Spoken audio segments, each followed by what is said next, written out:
Hello YouTube, welcome back to the channel. Now I know that already there's been a couple of videos out about this, so what I'm going to do is I'm actually going to combine a little bit of the new hotness with the PWCC Beckett, relationship, partnership, if you will, since that one just dropped earlier today. And I know some of the other videos have already come out on a little bit, so I'll talk about this a little bit, as well as the collector's vault a little bit as well. So I'm going to kind of combine the two vault or, partnership related things, kind of put them together, and we'll do them in one video. And then obviously we'll have a chance to talk more about it during the live stream on Friday. If it's going to be Friday, 8 p.m. Eastern time, which has been kind of the time during the summer for the most part. We're going to maintain that into summer and see what happens going into the fall. So let's talk about this PWCC marketplace thing. PWCC had already done a partnership previously with CSG, if you may recall. And part of the deal is an evolution of what we've been talking about a little bit on the live stream and on the channel in general, is that a lot of these companies are starting to put more and more things under one umbrella, trying to create this all-in-one marketplace, kind of setup, kind of system.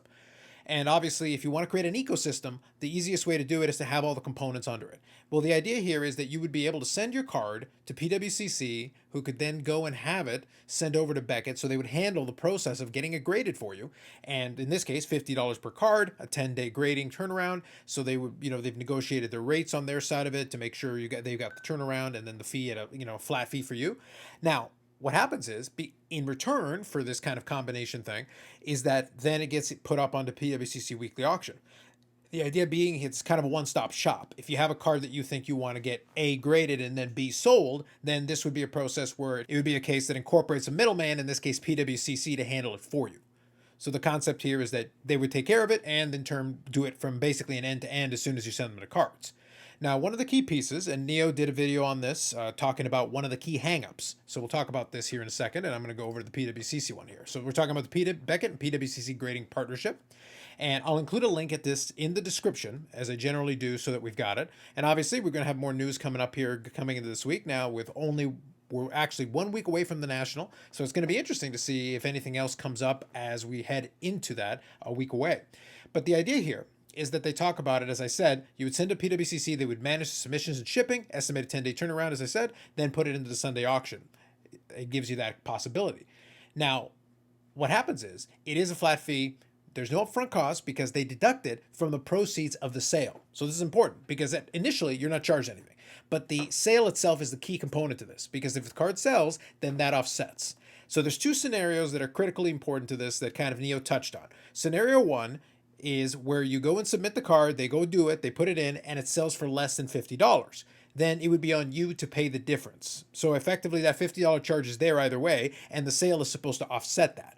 Ideally, what should happen is that you would actually have it sold for more, and then obviously you would pocket the difference. And the $50 would come out of what you would have gotten paid otherwise. That was the general idea.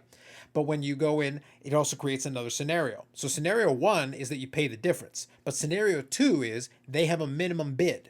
And what happens is, if for whatever reason you do not get a bid at the minimum amount after the card is both sent off and sold, then what happens, and this is where Neo kind of touched on the whole idea of the looking into the fine print, so to speak. Neo actually confirmed with the customer service of PWCC, so credit to Neo Cards and Comics for that. I'll include a link to the video for you if you want to check out his interpretation of it as well.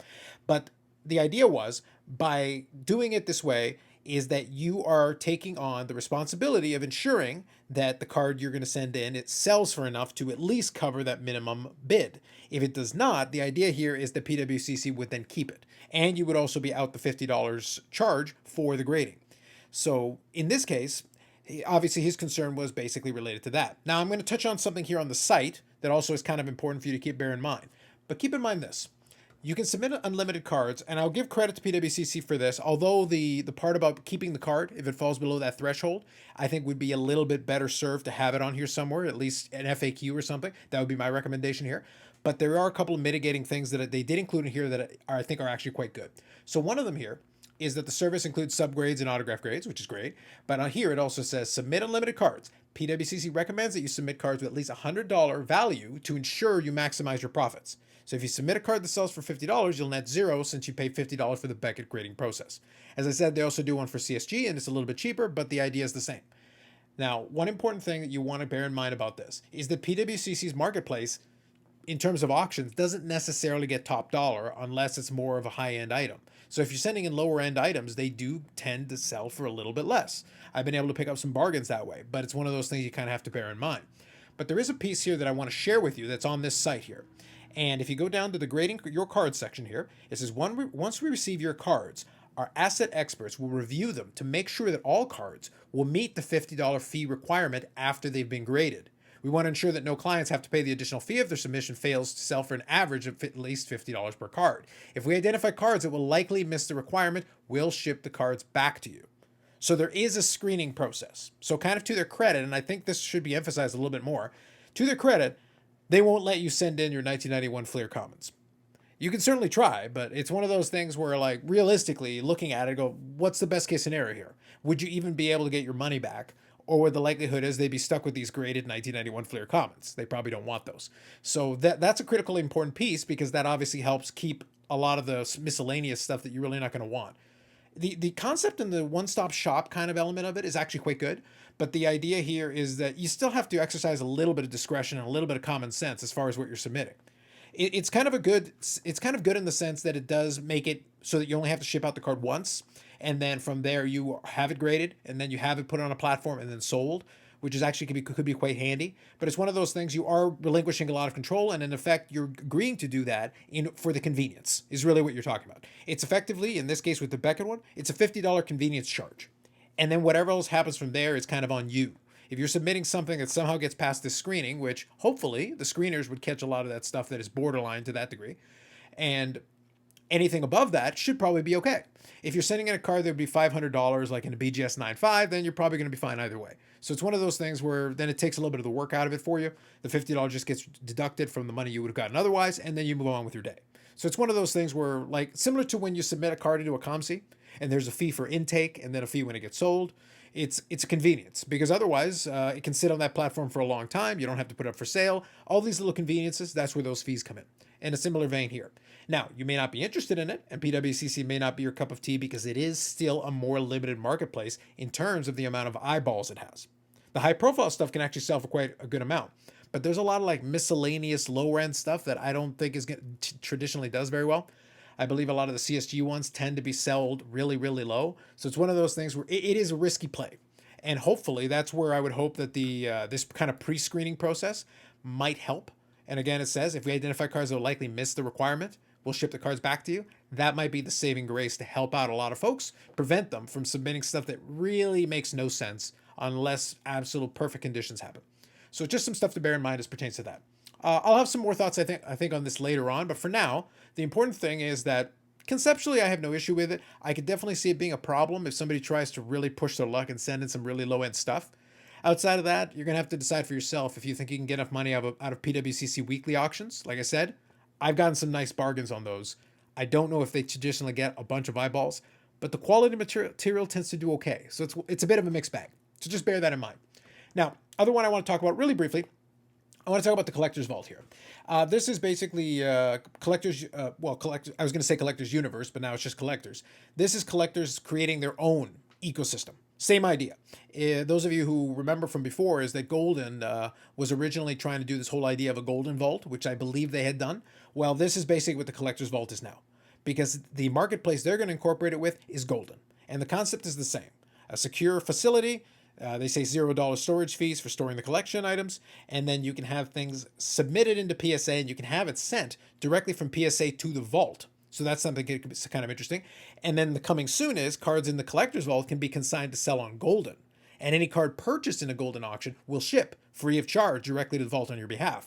The idea here being creating an incentivizing you for staying within the ecosystem. Because if you stay inside the vaulting system, similar to what PWCC is trying to do with its vault, it basically allows them to have this rolling inventory where you can buy and sell. So you've got the marketplace, you've got the high-res scans, and you've got the vault inside of a kind of a more tax preferential area. So again, they talk about no storage fees. They give you a collection management, UI here as far as that's concerned, and the ability to submit and send it over to the marketplace.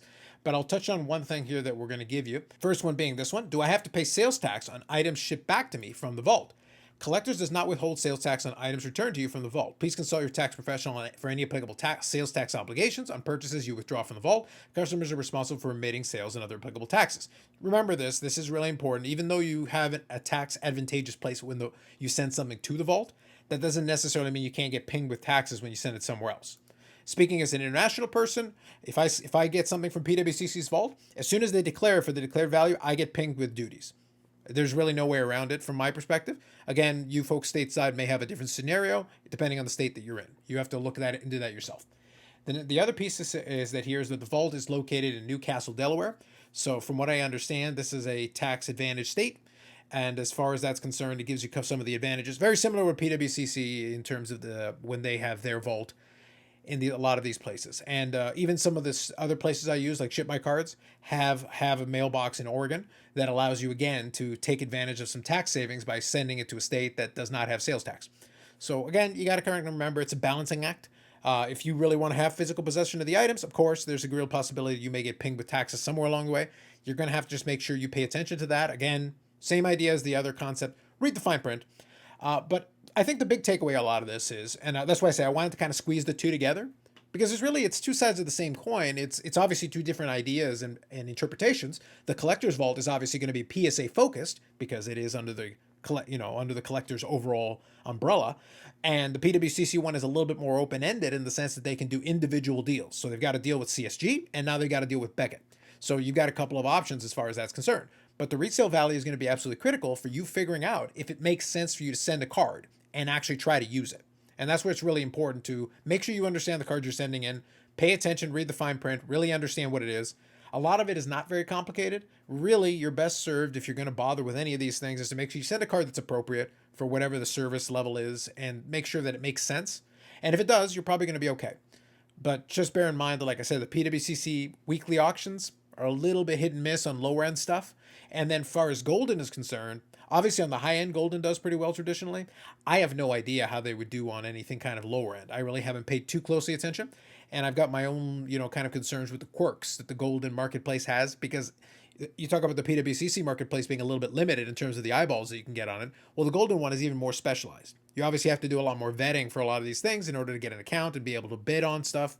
So it's one of those things where the idea of having an integrated marketplace is actually pretty decent. But right now, in terms of the marketplace side of things, really the eBay vault is still the best one, quote unquote, from the perspective of being able to easily transfer it over into a place where people can get their money and get paid and have the maximum amount of eyeballs. Even if these other places do provide some other benefits that might make sense to you. So right now, if you think about it, we've got a lot of different vaulting services now. But really, we're looking at a universe now where we got PWCC really incorporating this and creating its own ecosystem here with the incorporation of these grading companies and their partnerships. And then you've got collectors with its PSA/collectors ecosystem, with the vaulting, with Golden auctions, the whole 9 yards, the marketplace. And then now you've also got eBay with its own things and whatever partnerships it does for potential grading, for high-res scans, the whole 9 yards.